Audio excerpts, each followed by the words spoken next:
Amado Señor Jesús, presentamos este mensaje. Fluye tú, Señor. Ministra tú, Señor. Imparte tú, Señor. Oh, Señor Jesús, nuestro espíritu. Oh, Señor Jesús, nuestro espíritu. Oh, Señor, danos la gracia para que este mensaje pueda ser impartido. Que todos los oyentes puedan tener una visión fresca de lo que es la iglesia como la casa de Dios. Infúndenos con esta revelación gloriosa. Danos tal visión, danos la visión que le diste al apóstol Pablo. Dánosla a nosotros esta noche. Gracias, Señor. Amén. Santos, entramos al mensaje 8 y recordando ya en las postrimerías de este mensaje que el título de esta conferencia es Vivir y servir según la economía de Dios respecto a la iglesia.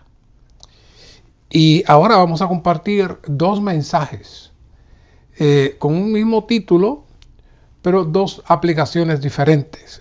Este mensaje 8 es la función de la iglesia, mensaje 1, y el título, la casa del Dios viviente y la columna y fundamento de la verdad. Y vamos a trabajar una introducción y luego, una vez que tengamos la introducción clara, ya podemos entrar al bosquejo y leer y trabajar las partes más cruciales del bosquejo, porque aunque todos, como siempre decimos, todos estos temas son sencillos, los hemos trabajado antes, los conocemos, pero siempre hay unos aspectos de revelación y más de conexión. Esa ha sido la carga siempre, desde que nos conocimos. Necesitamos darnos cuenta que estos mensajes no son mensajes aislados, sino que están dentro de una estructura que el ministerio ha ido elaborando y nos toca a nosotros entrar cada uno de estos mensajes dentro de esa estructura que es la misma estructura que necesitamos tener para poder abrir toda la Biblia. Así que el hermano Lee hizo en los estudios vida, puso juntos 4 libros. Primera y segunda de Timoteo y también a Tito y Filemón. Ahora, de esos 4 libros, la sección más crucial es primera Timoteo 3, del 4 al 16. En estos versículos, el apóstol Pablo presenta lo que le llamamos una norma sumamente elevada para la iglesia. Es decir, la norma de Dios. Y precisamente todos los mensajes que hemos dado hasta ahora comprenden parte de esa norma de Dios. Por eso dijimos que estos mensajes estarían basados en el hablar de Pablo a Timoteo, las epístolas de Pablo a Timoteo. Y algo sucedió, poco a poco el enemigo fue entrando en la vida de la iglesia que estaba floreciendo, y Pablo en sus postrimerías fue testigo de la decadencia de la iglesia, pero esto no lo desanimó ni lo desilusionó, porque él sabía que algún día y de algún modo la iglesia alcanzaría la norma de Dios. Así que esta palabra era para Pablo de mucho ánimo, saber que Dios completaría lo que comenzó. Pero nosotros debemos entender que esta palabra debe ser aún de más ánimo para nosotros hoy en el recobro, porque estamos en los tiempos finales. Así que de alguna manera, de algún modo, la iglesia va a alcanzar la norma de Dios. Y durante tiempo de Pablo, La iglesia todavía no había alcanzado la norma, e inclusive cuando Juan escribe el libro de Apocalipsis, este mencionó que el candelero en Éfeso podía ser quitado. Así de crítica estaba la situación ya a fines del primer siglo. Y ciertamente en esos días la iglesia no había llegado a la norma de Dios, pero Pablo siempre fue positivo y tenía la fe que algún día la iglesia alcanzaría la norma de Dios. Así que todos los santos necesitamos sentirnos alentados de que el recobro se encamina a cumplir tal norma de Dios.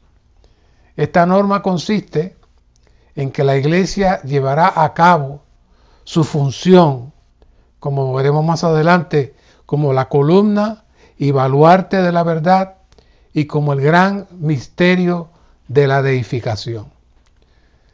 Esto es, Dios manifestado en la carne como el primero de muchos hombres.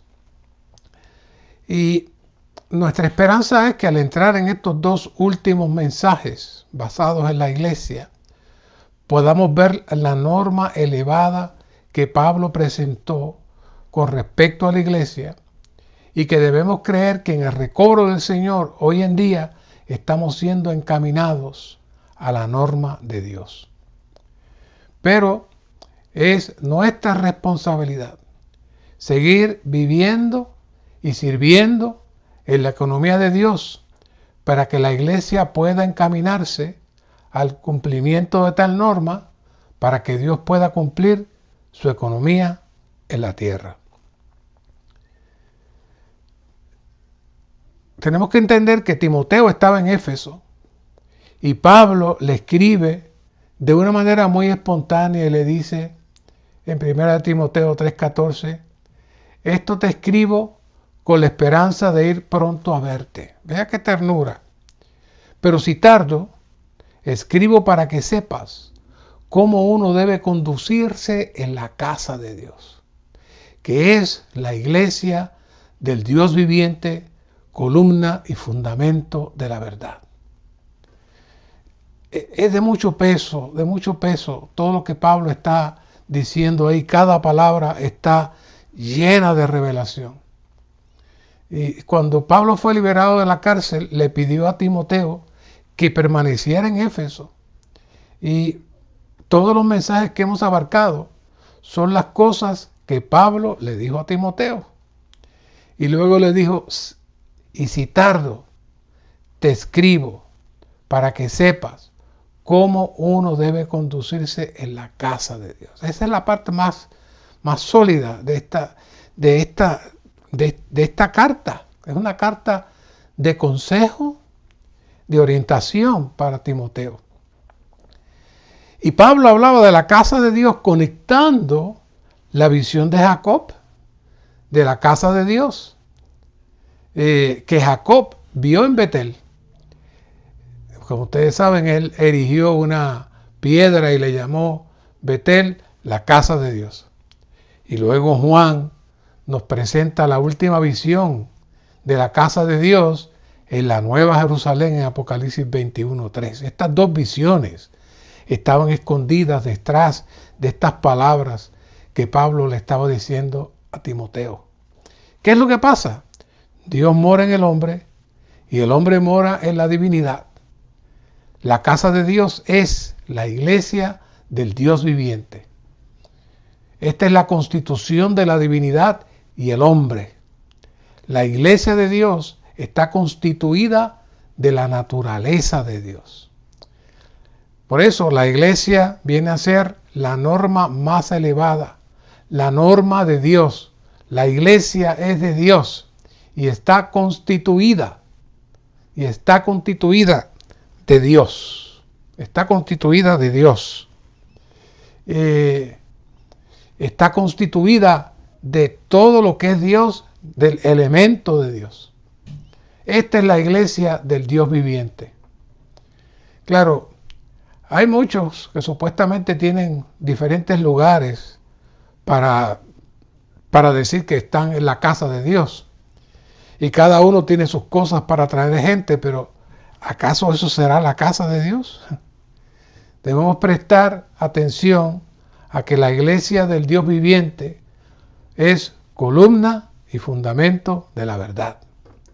Y la verdad aquí no son las verdades objetivas, sino la dimensión de Dios, como veremos más adelante, en su justicia y realidad.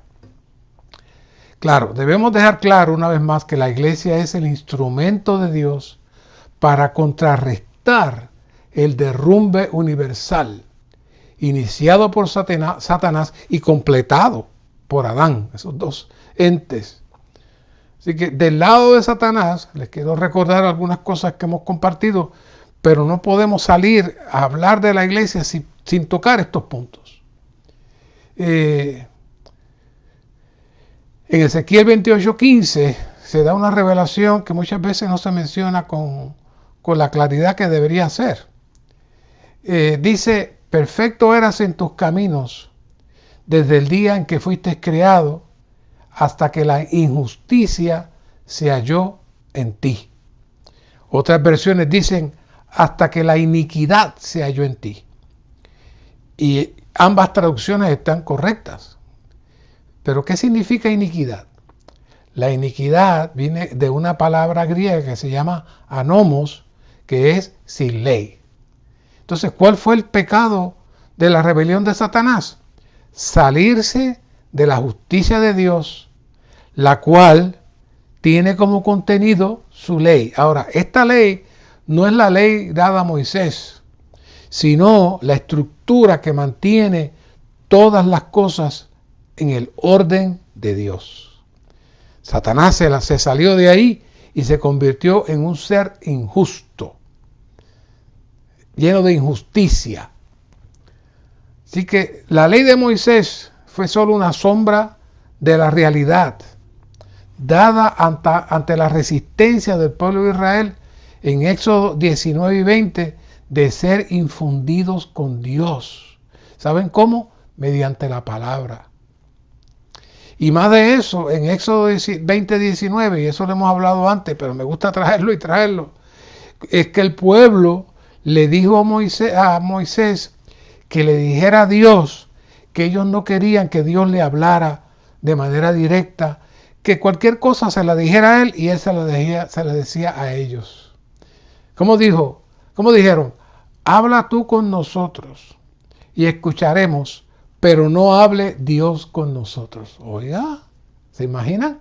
¿Qué impacto tuvo esto? Bueno, si miramos el inicio en Éxodo 19, 5, dice Dios, ahora pues, si en verdad obedecéis mi voz y guardáis mi pacto, vosotros seréis mi tesoro personal entre todos los pueblos, porque mía es toda la tierra. Y vosotros me seréis un reino de sacerdotes y nación santa. Estas son las palabras que dirás a los hijos de Israel. Entonces, no había manera que Dios se infundiera en ellos al escuchar su palabra sin escucharle. Ellos cortaron el vínculo de algo maravilloso que Dios estaba por hacer con el pueblo de Israel. Y esto lo entendemos mejor en Jeremías 31:31, que dice, he aquí vienen días, declara Jehová, en que haré nuevo pacto con la casa de Israel y con la casa de Judá. Y en el 32 dice, no como el pacto que hice con sus padres el día que los tomé de la mano para sacarlos de la tierra de Egipto. Pacto mío que ellos rompieron. Vea cómo dice, pacto mío que ellos rompieron. ¿Cuándo lo rompieron? Lo rompieron ahí. En ese momento Dios quería hacer un pacto de matrimonio con ellos. Dios quería elevarlos y llevarlos a ser su nación santa, su especial tesoro. Pero ellos rehusaron escuchar el hablar de Dios, la infusión de Dios y la vida de Dios. Y dice, pacto mío que ellos rompieron, aunque fui yo un marido para ellos, declara Jehová. Así se veía Dios para el pueblo de Israel, con todo lo que habían cometido, con todo lo que habían hecho, todavía ahí estaba Dios, dándole una oportunidad.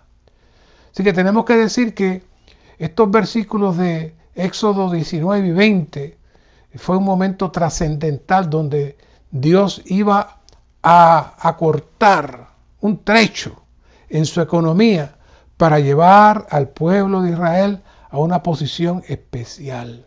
¿Qué era eso? Era la verdadera atmósfera de la justicia de Dios en su aplicación de la ley de Dios establecida en un pacto para el vivir en Dios sobre todas las cosas. Pero, como vieron, ellos rompieron ese pacto. Porque Dios le dice claramente, obedecéis mi voz y guardáis mis mandamientos. Este pacto iba a tener una consumación en el pueblo de Israel, según lo describe Jeremías. Pero este es el pacto que haré con la casa de Israel. Después de aquellos días, declara Jehová, pondré mi ley en sus partes internas y sobre su corazón la escribiré, y yo seré su Dios y ellos serán mi pueblo. Ese principio estaba vigente. Claro, algunos hablan de que eso es una profecía dual. Por un lado, en el milenio un remanente finalmente tendrá la realidad de la ley en ellos. Pero por otro, en Gálatas 6:15 nos dice, porque ni la circuncisión vale nada, ni la incircuncisión, sino una nueva creación. Y a todos los que anden conforme a esta regla, paz y misericordia sea sobre ellos, o sea, sobre el Israel de Dios. Dios, aquí Pablo está revelando la nueva creación para el nuevo Israel de Dios, el cual va a recibir la bendición que el pueblo de Israel no recibió en Éxodo 19, que luego vemos que Pedro vuelve y repite lo que se da ahí para el pueblo de Israel, pero Pedro lo repite para la iglesia. Así que primero Satanás se sale de la justicia y entra en injusticia. Luego Adán también se sale de la atmósfera de Dios y toda la creación es maldita según Génesis 3:17. Así que visto todo esto, es que podemos comprender el origen de la iglesia. Y podemos comprender todo el plan de Dios y el propósito de Dios para cumplir su propósito. Por eso en 1 de Juan 1:9 dice, si confesamos nuestros pecados, Él es fiel y justo para perdonarnos nuestros pecados y limpiarnos de toda injusticia. Yo sé, la mentalidad nuestra cuando dice limpiarnos de toda injusticia, son todos los pecados que yo he cometido. Pero es mucho más que eso. La injusticia es la atmósfera que el hombre entra al salirse de la atmósfera de Dios. Y por eso, de la misma manera que la injusticia se encontró en Satanás, la injusticia se encontraba dentro de nosotros. La injusticia no es un acto de injusticia que usted haga. Un niño cuando nace ya tiene la injusticia dentro de él, porque es una atmósfera que entra y nos cautiva y nos daña. Como le mencionaba en unos mensajes anteriores, es como cuando sacamos la carne fuera del refrigerador y la ponemos a la intemperie. Al poco tiempo, a los pocos días, está llena de gusanos. Nosotros nos sacaron de la atmósfera de Dios y entonces entró corrupción a nosotros. Romanos 6:13 dice, ni tampoco presentéis vuestros miembros al pecado como armas de injusticia. La injusticia está en nosotros, pero ahora seguimos aumentando la lejanía de Dios, que es realmente lo que es el pecado, es estar lejos de Dios. Y una vez que usted está lejos de Dios, en todo lo que usted hace, la Biblia le llama pecado, porque está fuera de Dios. Y eso se convierte en armas de injusticia. Y dice, si no, presentaos vosotros mismos a Dios como vivos de entre los muertos, y vuestros miembros a Dios como armas de ¿qué? De justicia. ¿Ven cómo funciona el asunto de la justicia? no es tanto el que cometimos una falta y entonces Dios pagó un precio y Él fue justo, ya cumplió la justicia, ya no tenemos que hablar más de la justicia. No, la justicia es el centro que mueve todo el plan de Dios, toda la economía de Dios, todo el proceso de Dios y mueve todo el universo. Y nos hemos prestado atención a eso. Por eso yo lo hablo y lo hablo y lo hablo hasta que finalmente entre dentro de nosotros. Porque hemos simplificado este asunto de la justificación. Obviamente viene todo el asunto de Lutero y la teología que hemos aprendido, que Dios perdonó nuestros pecados en la cruz y eso entonces nos justificó. Es más que eso, la justificación es más que eso. Es sacarnos de la atmósfera donde reside Satanás de la injusticia y entrarnos en la atmósfera de los justos, en la atmósfera de la justicia, en la atmósfera en donde la realidad de la ley se cumple en nosotros por el Espíritu. Así que no es un solo paso. Este asunto de la justificación son todos los procesos desde la redención, la regeneración, la santificación, la transformación, la glorificación. Todo eso es regresarnos de donde caímos al salirnos en Adán de la gloria de Dios, según nos presenta Romanos 3:21. Pero ahora, aparte de la ley, se ha manifestado la justicia de Dios por la ley y por los profetas. Aquí parece una contradicción. Dice, pero ahora, aparte de la ley, se ha manifestado la justicia de Dios. ¿Y cómo es que se manifiesta la justicia de Dios aparte de la ley? Porque esta ley, como vimos que Dios presenta en Éxodo 24, es una sombra de la realidad. Una sombra que es lo único que el pueblo pudo recibir porque ellos no se prestaron ni a escuchar la palabra, recibir la infusión de la palabra, ni tampoco unirse en un pacto matrimonial con Dios para que Dios se expresara en ellos y ellos fueran una sola entidad. Entonces la ley lo que hace es condenarlos, porque no pueden cumplir la ley. Pero ahora, aparte de la ley, se ha manifestado la justicia de Dios. ¿Cómo? Cristo mismo vino a ser nuestra justicia. Cristo mismo cumple la ley. Y ahora Él está en nosotros, satisfaciendo todos los requisitos de Dios, no solamente para cumplir la ley y cumplir la justicia, es para que permanezcamos en la atmósfera donde Dios tiene todo el orden y Satanás no tiene cabida ni tiene oportunidad. Así que la verdadera ley está en la atmósfera de la justicia de Dios y es la que es grabada en nuestros corazones para cumplir la justicia de Dios de la que Satanás y toda la creación se salió. Romanos 3:22, la justicia de Dios por medio de la fe de Jesucristo para todos los que creen, porque no hay distinción. La justicia de Dios está puesta a nosotros nuevamente después de haber salido. ¿Qué fue lo que nos sucedió? ¿Qué fue lo que nos sucedió? En Romanos 3:23, porque todos han pecado y carecen de la gloria de Dios. Y el 24, siendo justificados gratuitamente por su gracia, mediante la redención que es en Cristo Jesús. ¿Qué es eso? Todo eso nos entra en la carga de Pablo a Timoteo en 1 Timoteo 3:15. ¿Qué dijo ahí? Pero si tardo, escribo para que sepas cómo uno debe conducirse en la casa de Dios, que es la iglesia de Dios, viviente, columna y fundamento de la verdad. Y el 16, indiscutiblemente, grande es el misterio de la deificación. Ya saben, no estoy utilizando el término piedad porque es confuso. Y cuando hablamos de godliness, es mucho más que piety. Está hablando de todo el proceso de Dios. Según el ministerio lo explica, cuando explica lo que es esto, es la mezcla de Dios con el hombre hasta que el hombre expresa a Dios. y hay una fusión entre Dios y el hombre y somos deificados.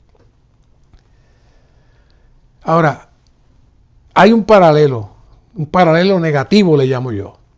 En 2 Tesalonicenses 2:7a dice, porque ya está en acción el misterio de la iniquidad. ¿Recuerda lo que dije? Que la palabra injusticia e iniquidad son sinónimas. La iniquidad es estar sin ley, es decir, estar fuera de Dios, del orden de Dios, la justicia de Dios. Ahora aquí tenemos dos misterios. Tenemos el misterio que nos presenta 1 Timoteo 3:15, del misterio de la edificación, y tenemos también el otro misterio que está en 2 Tesalonicenses 2:7, que es el misterio de la iniquidad. ¿Qué es el misterio de la iniquidad? Es toda la operación que rige este universo fuera de Dios. Ese es el misterio de la iniquidad. No está lejos, está en nosotros, está operando en nosotros constantemente. Todo lo que usted toca, todo lo que usted ve, todo lo que usted hace fuera de Dios, es ese misterio de la iniquidad. Cada vez que usted entra en su espíritu y empieza a tomar al Señor y el Señor avanza en usted, usted entra en el misterio de la edificación. ¿Cuál misterio usted quiere? ¿Cuál misterio usted quiere? Bueno, hoy estamos hablando de la iglesia, la casa de Dios. La casa de Dios. Aquí necesitamos vivir dentro del ámbito de la justicia de Dios para ser los justos que vendrán como la novia, con el vestido de lino fino, que son las acciones justas de los justos. Y los injustos, por otro lado, que viven dentro del misterio de la iniquidad, donde Satanás entró y todos fuimos llevados, esos, si usted no sale como la eclesía, los llamados a salir fuera, entonces usted estará en otro lugar, lamentablemente. Ahora, no se olvide, la palabra iniquidad significa anomos, que significa sin ley. Ese es el gran problema del hombre hoy, sin ley. No la ley humana, no, el orden de Dios que sostiene todas las cosas. Esta es la gran batalla de los que viven en la justicia y los que viven fuera de la justicia y fuera de la atmósfera de la realidad de la ley orgánica que compone la justicia. Así que después de esta introducción podremos pasar por algunos puntos más cruciales del bosquejo y habremos liberado la carga. No tiene que ser un mensaje largo. Si usted está claro en lo que hemos presentado, cuál es el propósito de la iglesia,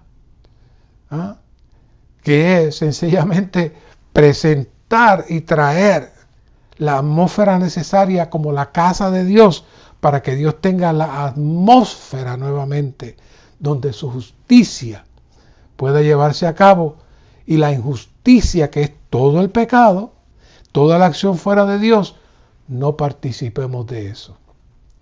Romanos 1 dice, la casa de Dios modifica la iglesia y la columna y el fundamento de la verdad también modifica la iglesia. Esto de modifica significa que describe lo que es la verdad, la columna y fundamento de la verdad, y describe lo que es la iglesia. Ahora bien, cuando el Señor incorpora el término eclesía en Mateo 16-18, ese no era un término utilizado de manera regular entre los religiosos de su tiempo, pues era utilizado en el gobierno para citar a las personas a las reuniones del Senado. Por eso, cuando se hablaba de la eclesía, es los llamados a salir de sus casas para estar en la reunión. Eso era un uso común y se usaba tanto que sencillamente se resumió a los llamados para salir a la asamblea, a los llamados a salir para reunirse.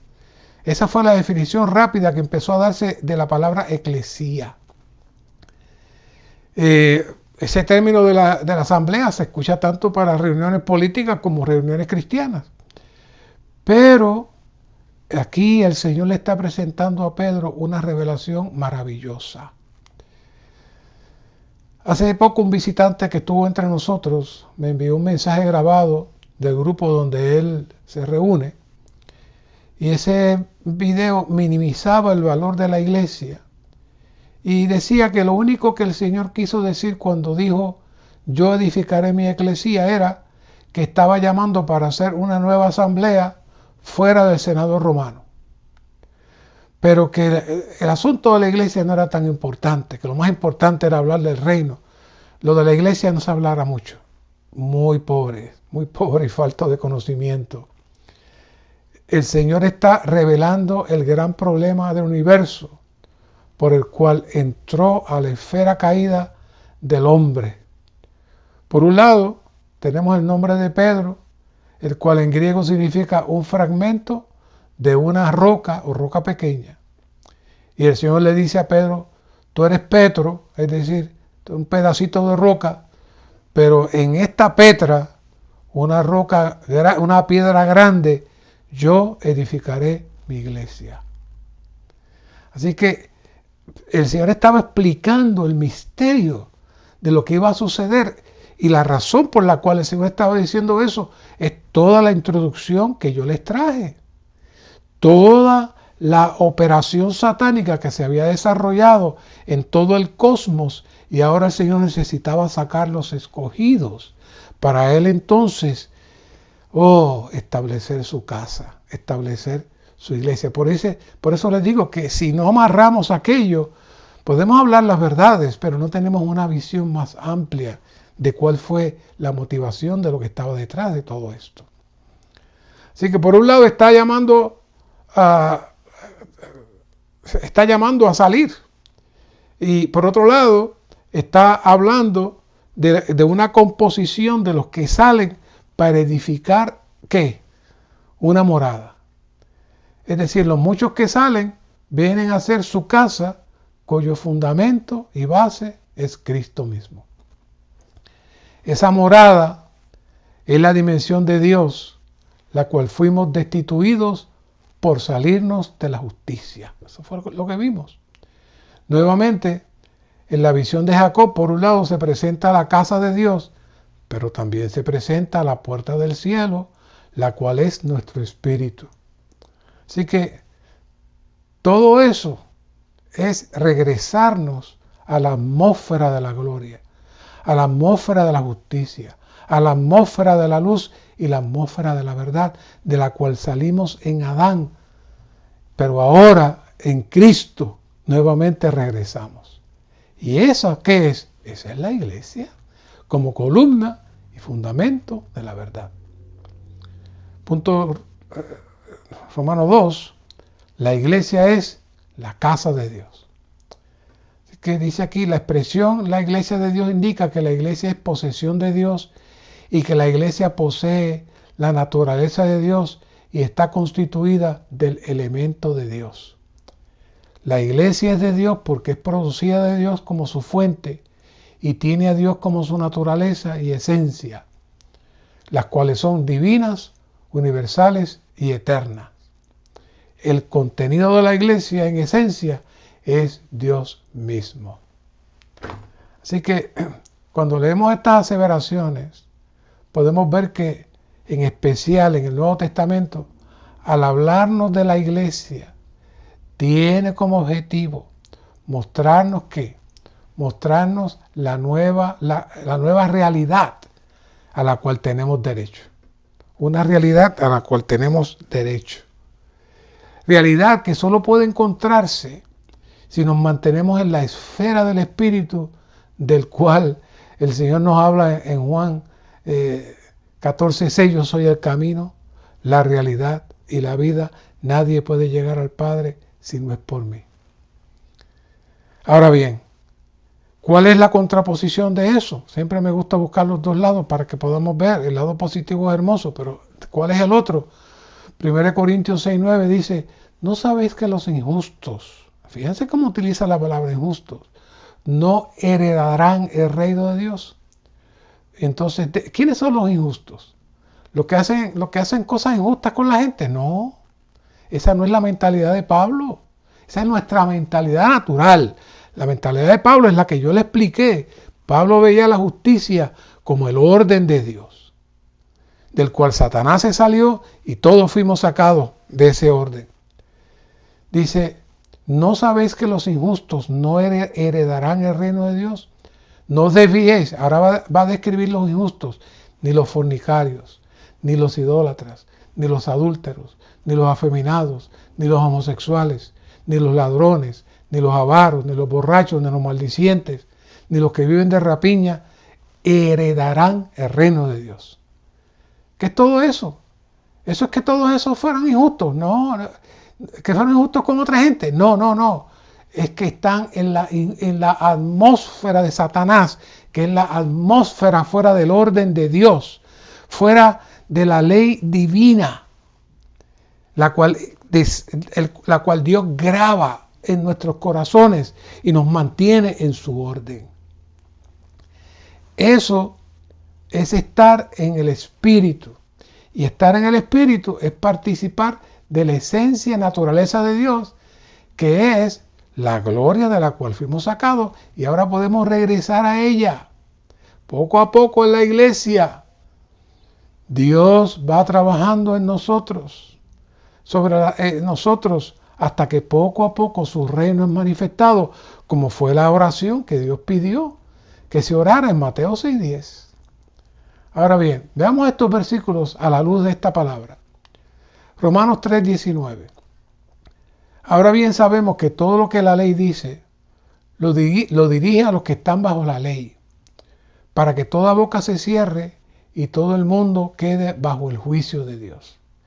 Esa ley fue la ley que Dios trajo en Éxodo después que el pueblo de Israel perdió la oportunidad de entrar en la realidad de la ley, que es Dios mismo como vida operando dentro de nosotros.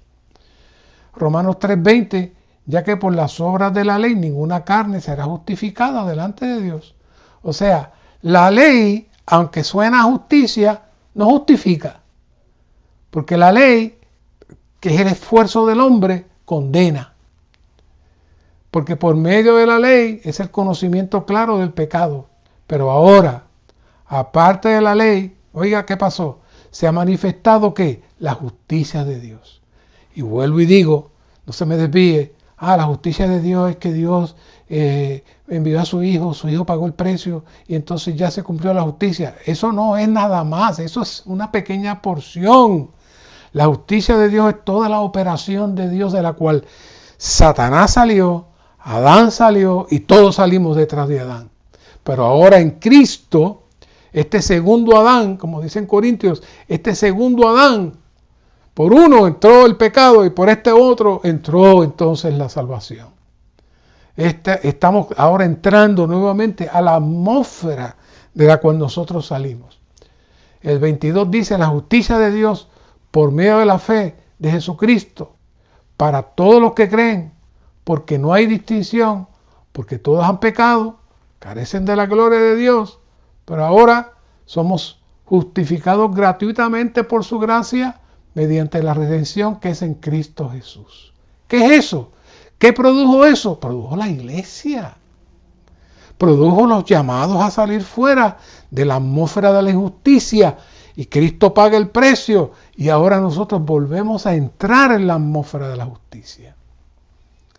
Así que después de haber pasado dentro de esta visión de la realidad de la justicia, todos estos versos definitivamente tienen una nueva vida para todos nosotros. Es por eso que Dios tiene su iglesia como la atmósfera para vivir en su dimensión de justicia, luz y verdad.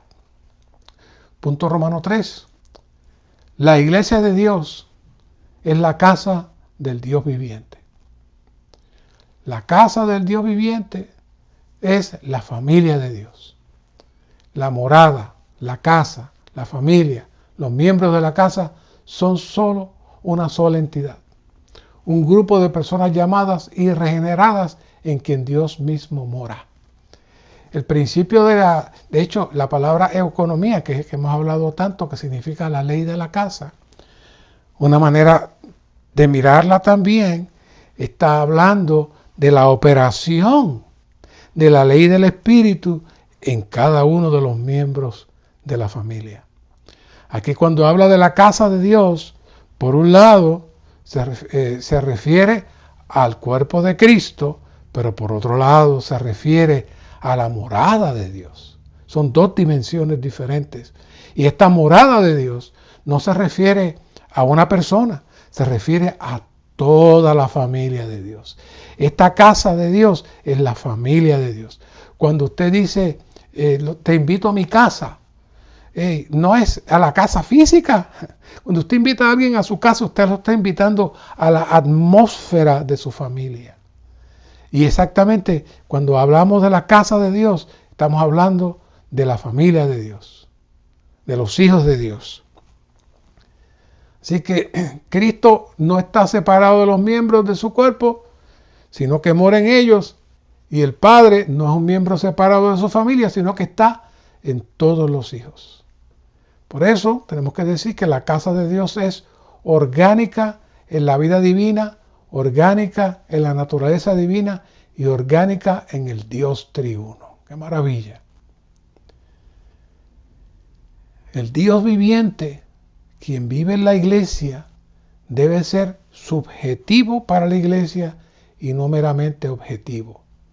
Puesto que Dios es viviente, la iglesia como casa de Dios también es viviente. Es viviente en Él porque vive con Él y está en Él. Esa debe ser nuestra realidad. Esa debe ser nuestra realidad.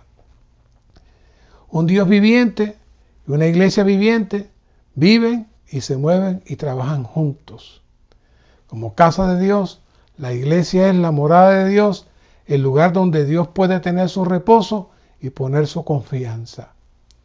La iglesia, como casa de Dios, la casa del Padre, es la incorporación divino humana, agrandada y universal, el resultado de la glorificación de Cristo efectuada por el Padre con la gloria divina.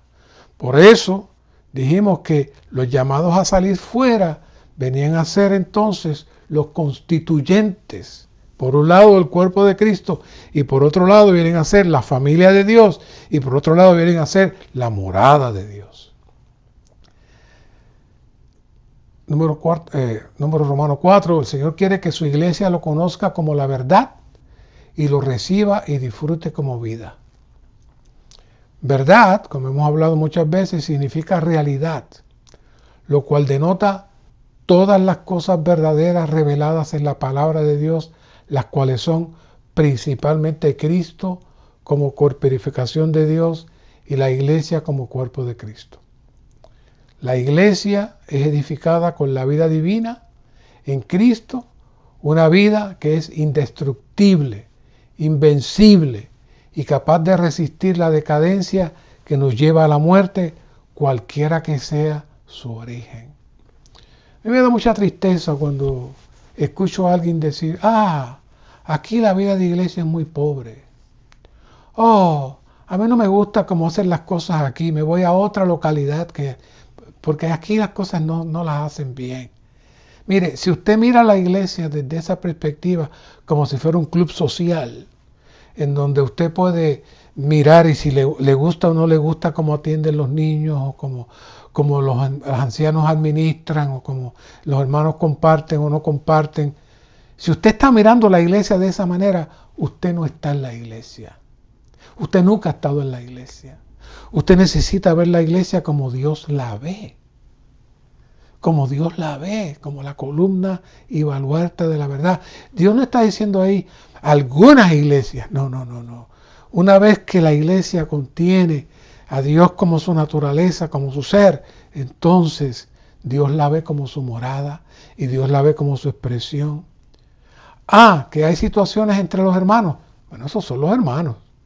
Como un querido hermano dijo, a mí no me gusta esa iglesia porque en esa iglesia hacen esto y esto y esto. Y el hermano dice, un momento, En la iglesia no hacen eso, la iglesia es pura y santa.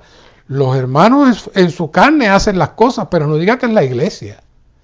Son dos cosas separadas. Un día usted puede decir, oh, esta es la mejor mesa del Señor que yo he tenido, qué maravillosa, qué disfrute hay hoy. Y 6 meses después está diciendo, esta mesa no sirve, esta mesa los hermanos no funcionan, no se ejercitan. ¿Saben quién es el problema? Usted es el problema. Esta vida de iglesia es una vida que es indestructible, mira qué hermoso, invencible, capaz de resistir la decadencia que nos lleva a la muerte, cualquiera que sea su origen. Si usted se va a su carne, usted se va a su mente, usted entra en la atmósfera de la injusticia y todo sabe mal, todo se ve feo. Así que tanto la verdad como la vida son Cristo mismo. La vida es el elemento interno e intrínseco y la verdad es la definición y explicación externa. La experiencia que tenemos del Señor como vida está contenida en el Señor como la verdad. A fin de experimentar al Señor como vida, debemos conocer la verdad. El contenido de la iglesia debería consistir en el crecimiento de Cristo en nosotros como verdad y vida. Voy a entrar a este punto y luego enfatizo lo que iba a decir ahora. La verdad es el resplandor, la expresión de la luz divina. ¿Qué es esto? Cuando hablamos de la verdad, tenemos que ser cuidadosos, porque sí, necesitamos entrar en la verdad, necesitamos entrar en el ministerio, necesitamos entrar en la Biblia, necesitamos entrar en los estudios de vida, necesitamos participar de las conferencias, pero esa verdad que nos llega tiene que entrarnos en la realidad. Si usted se queda hablando en su mente de lo que usted conoce y entiende de esa verdad, pero usted no entra en el vivir de la realidad, entonces usted no está aprovechando la razón y causa por la cual la verdad existe. Cuando dice Juan, y el verbo se hizo carne, ¿qué es eso? Es que Cristo es la verdad. Pero cuando Cristo habla la verdad, nos entra en la realidad, nos saca de la vanidad y nos entra en la realidad, que es la atmósfera de la justicia. En mensajes anteriores dimos énfasis a la nota de primera de Juan 1.5 sobre lo que es la luz. Y la iglesia, al tener como contenido a Dios, y tiene a Dios como contenido en su vida y esencia, recibe tal infusión mediante la verdad, la cual es el resplandor de la luz. Es decir, cuando usted participa de la verdad, busca la verdad, usted necesita recibir el resplandor de la luz. Y una vez que usted es alumbrado, la verdad pasa de ser objetiva para venir a ser parte de su experiencia. Todos los misterios espirituales, los cuales son la atmósfera de la realidad, se hacen tangibles y reales a nosotros cuando profundizamos en la verdad objetiva que nos presenta el ministerio. Es decir, la verdad y la realidad están entrelazadas. Si desea salir de la atmósfera de muerte de la vanidad, necesitamos profundizar en la verdad que nos entra en la realidad, la cual es la atmósfera de la gloria de Dios que comprende todos los elementos de la naturaleza y esencia de Dios. El estándar de la verdad debería ser continuamente elevado en todas las iglesias en el recobro del Señor, pero con miras no al conocimiento y a la repetición vana, sino a que se grabe en nuestros corazones. La ley que se graba en nuestros corazones es Cristo mismo como la justicia, y el cual cumple entonces todos los requisitos. Punto 5. La iglesia es la columna de sostén y fundamento de apoyo a la verdad. La verdad es el Dios triuno quien tiene a Cristo como corporificación, centro y expresión a fin de producir la iglesia como cuerpo de Cristo, casa de Dios y reino de Dios. Ese es el objetivo de la verdad. Por eso la iglesia es la columna de sostén y fundamento de apoyo de todas estas realidades. Una iglesia local debería ser tal edificio que apoya, porta y da testimonio de la verdad, la realidad de Cristo y la iglesia. La iglesia porta a Cristo como la realidad. La iglesia testifica al universo entero de que Cristo y únicamente Cristo es la realidad. La iglesia como columna que porta la verdad y fundamento que apoya la columna, testifica de la realidad, la verdad de Cristo como el misterio de Dios y de la iglesia como el misterio de Cristo. Así que a fin de que la iglesia ejerza su función como columna y fundamento de la verdad, es necesario que todos lleguemos a este pleno conocimiento de la verdad. No de manera objetiva, sino de una manera subjetiva, para que Cristo sea vida en nosotros. Así que terminamos diciendo, cuando cada hermano y hermana esté lleno de la vida y la verdad, ¿qué sucede? Entramos en la justicia de Dios. Empezamos a vivir dentro de la justicia de Dios, que es la base del reino de Dios. ¿Y qué sucede? La iglesia será fuerte como casa del Dios viviente y columna y fundamento de la verdad. Esto es lo que se necesita en el recobro del Señor actualmente. Eso es todo lo que se necesita. Nuestra actitud para permanecer en esa atmósfera y estar conscientes de quiénes somos, cuando entonces estamos procurando funcionar con nuestra mente, con nuestra carne, con nuestro hombre natural, pero fuera de la realidad. Que el Señor nos dé más revelación y más carga con este asunto de la iglesia.